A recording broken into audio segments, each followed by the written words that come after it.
Last week on Legally Kidnapped. Good evening. Our top story this week. In Maine, the system sucks are crawling out from under their rocks and calling for an increase in child snatchings after the state's latest high-profile child death, where a 23-year-old product of Maine's foster care system threw his 10-week-old baby into a chair. The newspapers are trying to get the details to see if CPS agents ignored previous abuse reports and should have done more to protect kids, including a 3-year-old who was reported by a daycare for coming in covered with bruises and a broken arm from the baby when he was just 4 weeks old. Uncle Wexler issues his warning to the state of Maine, saying not to turn the positive trend of snatching less kids around and citing Maine's status as a national model child welfare system, which they got by cutting the number of foster kids in half over the last 10 years. But one dumbass politician by the name of Governor Paul LePage expresses his concern that the state is going too far in trying to keep kids safe in their homes, as he plans to turn things around and undo a decade of progress. And Uncle Wexler is also picking on the state of Wisconsin, saying that they should do more to keep kids with their families. In Michigan this week, the Court of Appeals rules that 2 CPS agents cannot be sued in regards to the death of a 16-year-old girl who they failed to protect because they are government employees and therefore immune from civil action.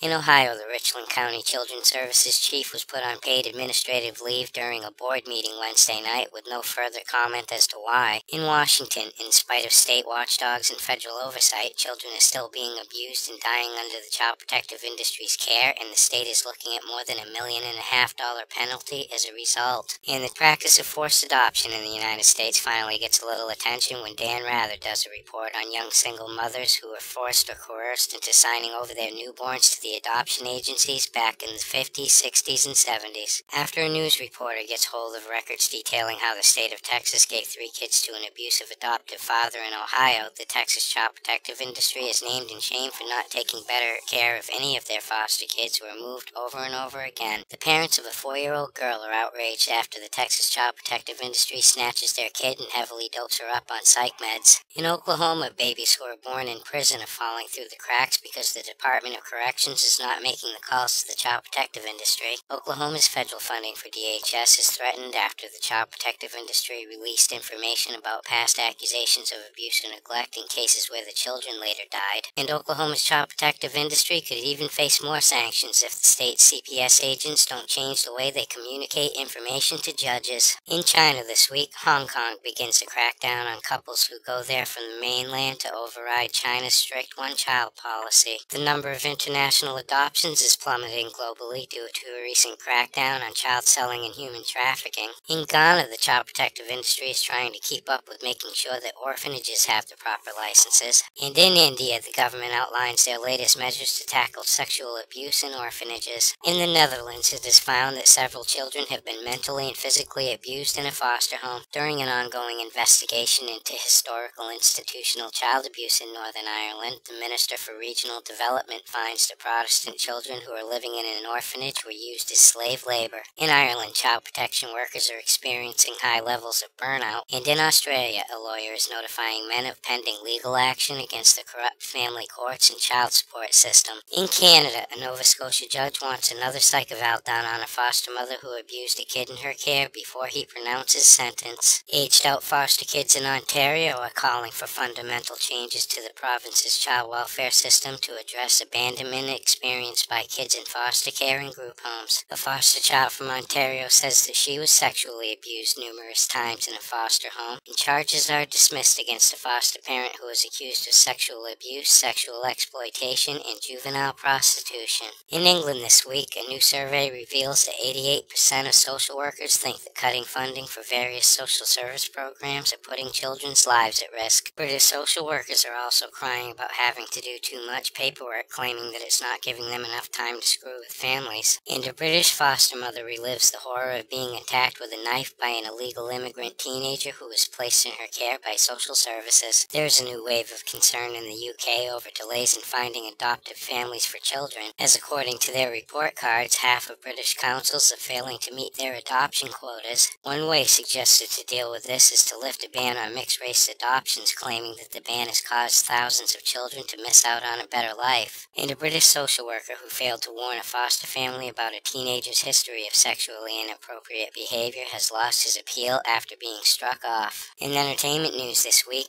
Halle Berry wants to approach President President Obama over child protection laws regarding paparazzi presence outside of her kids' schools. Terminator 3 actor Nick Stahl is reported missing after a child custody battle. And The Onion reports that General Mills has rebranded the Honey Nut Cheerios bee with a backstory that includes being abused in foster care. In Arizona, a 17-year-old girl gets 4 years probation after being arrested for a first-degree murder attempt against her boyfriend's adoptive parents. In Florida, a CPS agent is arrested for falsifying records after logging visits to kids that she didn't actually make. In New York, a Staten Island foster parent is arrested for sexually abusing young foster girls in his care. And in Ohio, a foster mother is accused of abuse after torturing the kids in her care by dunking their heads in the toilet, beating them with a tennis racket, and putting their own vomit on food and forcing them to eat it. In North Carolina, a couple is trying to put their lives back together after years of defending themselves against child trafficking charges that stem from their attempts to adopt twin Egyptian babies. In California, 6 sisters who are sexually abused by their father are suing the child protective industry for not protecting them. Kern County's child protective industry hands $1 million to a family after being sued for wrongfully removing their child back in 2008. And in Minnesota, a foster mother has her license revoked after it is found that somebody in the home could not demonstrate being off drugs for the past 2 years. In Tennessee, a judge rules that a woman who sent her adopted son back alone on a plane to Russia will pay the sum of $150,000 and an additional $1,000 per month in child support until he's an adult. A Tennessee dad with 30 kids from 11 different mothers tries to get his child support reduced because taking half of his minimum wage paycheck isn't leaving him enough to live on. And finally, tonight in Kansas, state laws could be changed after CPS agents snatch a kid from a mother who questioned them and never allowed her day in court. For these stories and all the latest dirt on the child protective industry, visit www.legallykidnapped.com.